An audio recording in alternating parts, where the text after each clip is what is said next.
हमारे देश में चंद पैसों की लालच पे अंधे हुए लोग किस कदर देश की मिट्टी पलीत करते हैं, इस बात का जीता जागता उदाहरण है ये विदेशी महिला।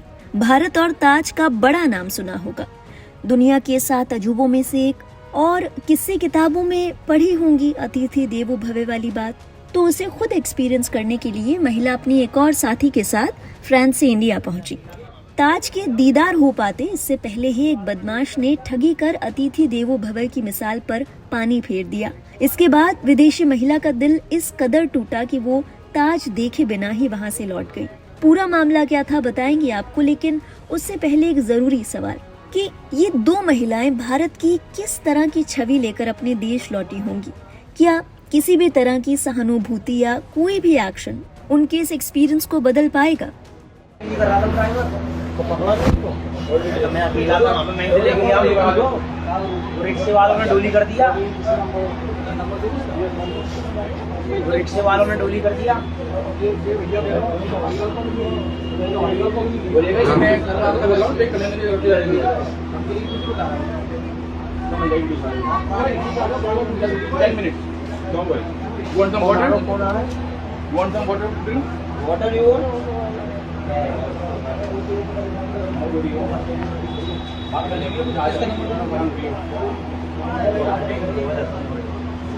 What time is your flight? Around 2 o'clock or?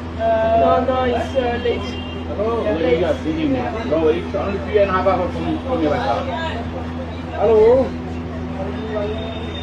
Abu जी बोल रहे हैं? कहाँ पे आप? पुराने बंदे तो यहाँ ही अंदर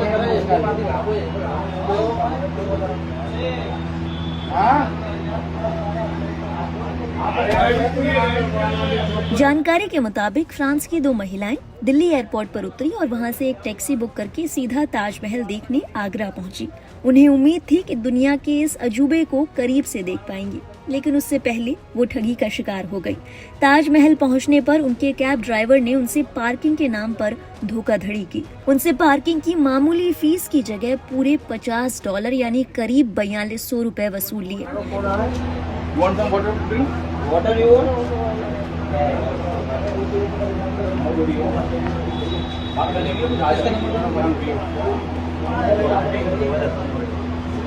विदेशी महिलाओं को जब इस ठगी का एहसास हुआ तो उनका दिल इस कदर टूट गया कि दोनों महिलाएं एंट्री गेट के पास खड़ी रोने लगी।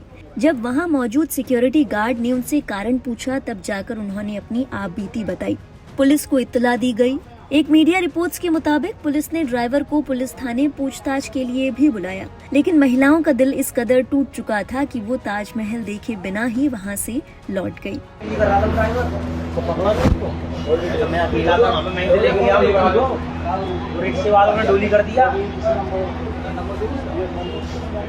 रिक्शे वालों ने डोली कर दिया। इस वीडियो के सोशल मीडिया पर वायरल होने के बाद तमाम तरह के सवाल उठे। पहले तो लोगों ने इस बात पर गुस्सा जाहिर किया कि प्रशासन अब तक इन ठगों पर लगाम लगाने में इतना नाकामयाब क्यों है। दूसरी बात कि अगर किसी फॉरेनर, किसी विदेशी पर्यटक के साथ ऐसी कोई ट्रेजेडी हो गई हो तो वहां पर क्या ऐसा कोई बूथ, ऐसी कोई फैसिलिटी नहीं है जहां पर वो इन बातों के लिए रिपोर्ट कर सके। और सिर्फ यही मामला नहीं, ताजमहल को लेकर आए दिन ऐसे कई मामले सामने आते हैं जब विदेशी पर्यटकों को ठगी का शिकार होना पड़ता है। ताजमहल के बाहर ही उन्हें तमाम चीजों के लिए रोका जाता है, टोका जाता है, परेशान किया जाता है। इन तमाम चीजों पर अब तक लगाम क्यों नहीं लग पा रही? कुछ लोगों ने इस ड्राइवर के खिलाफ सख्त कार्रवाई की मांग की। एक यूजर ने कहा, आगरा पुलिस, आप कृपया करके इस मामले को देखिए। ये ठग आगरा का नाम खराब कर रहे हैं। आपको इन पर स्ट्रिक्ट एक्शन लेना चाहिए और अगर मुमकिन हो तो उन टूरिस्ट को ताजमहल जरूर विजिट कराएं। अगर पैसे की बात हो तो मैं उन महिलाओं का टिकट देने के लिए तैयार हूँ। एक और यूजर ने कहा, थोड़े दिन बाद कोई घूमने और पर्यटक बनकर नहीं आएगा। ऐसे लोगों पर कड़ी कार्रवाई होनी चाहिए। पर्यटन को ये लोग प्रभावित कर रहे हैं। एक और यूजर ने कहा, भारत की छवि ऐसे ही कुछ लोग खराब करते हैं चंद पैसे के लिए, और पुलिस ऐसे लोगों पर ठोस कार्रवाई भी नहीं करती। हमारे देश में कहा जाता है अतिथि देवो भव, लेकिन कुछ लोग इसका विपरीत ही करते हैं। यहाँ जो कहा जाता है उसका ठीक उल्टा ही करते हैं लोग। एक अन्य यूजर ने कहा, पर्यटक ताजमहल को याद रखते हैं, लेकिन अब उन्हें आगरा की ठगी याद रहेगी। एक और यूजर ने कहा, भारत की अंतर्राष्ट्रीय बेइज्जती हुई है।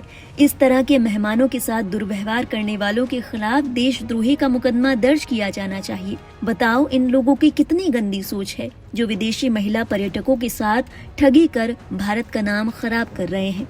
वैसे ये बात सोचने वाली है। दुनिया का 7वां अजूबा ताजमहल हमारे देश में है, जिसे देखने के लिए विदेशी सैलानियों से प्रशासन हजारों रुपए की मोटी टिकट वसूलता है। लेकिन इतनी भारी भरकम कमाई के बाद भी सुविधाओं के नाम पर उन्हें मिलता क्या है? पर्यटकों की सुरक्षा और मदद के लिए मुस्तैद दिखाई देने वाली पुलिस और प्रशासन ऐसे ठगों पर लगाम लगाने में नाकाम क्यों साबित होते हैं? ताजमहल के आसपास आज भी गंदगी का अंबार लगा रहता है, बुनियादी सुविधाओं की भारी कमी है और आए दिन सैलानियों के साथ बदसलूकी और ठगी की खबरें सामने आती हैं। देश की आजादी के इतने दशकों बाद पर्यटन से करोड़ों का राजस्व मिलने के बावजूद क्या आगरा को अब तक एक वर्ल्ड क्लास साफ सुथरा और सुरक्षित शहर नहीं बन जाना चाहिए था? जब तक व्यवस्था में ये लापरवाही रहेगी तब तक चंद लालची लोगों की वजह से पूरी दुनिया में हमारे देश की छवि पर दाग लगता ही रहेगा। टूरिज्म को बढ़ावा देने वाले बड़े बड़े दावे और अतिथि देवो भव के सरकारी विज्ञापन जमीनी हकीकत के आगे पूरी तरह खोखले नजर आते हैं। अब वक्त है कि सरकार को ये सोचना होगा कि जब दुनिया के सबसे बड़े अजूबे वाले शहर में ही विदेशी मेहमान सुरक्षित नहीं हैं, तो वो देश के बाकी हिस्सों के बारे में क्या सोचते होंगे? भारत की किस तरह की छवि को अपने मन में लिए अपने घर, अपने देश को लौटते होंगे? बहरहाल इस मामले और इस तरह के तमाम मामलों को लेकर आपके जहन में क्या ख्याल आता है?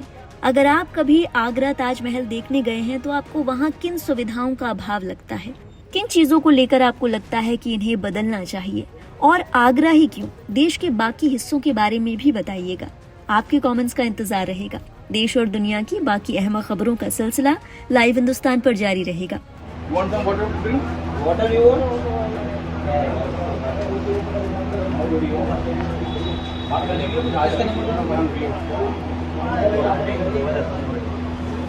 What time is your flight? Around 2 o'clock or? No, it's late. Oh, late evening. No, it's only 3.5 hours from your house. Hello.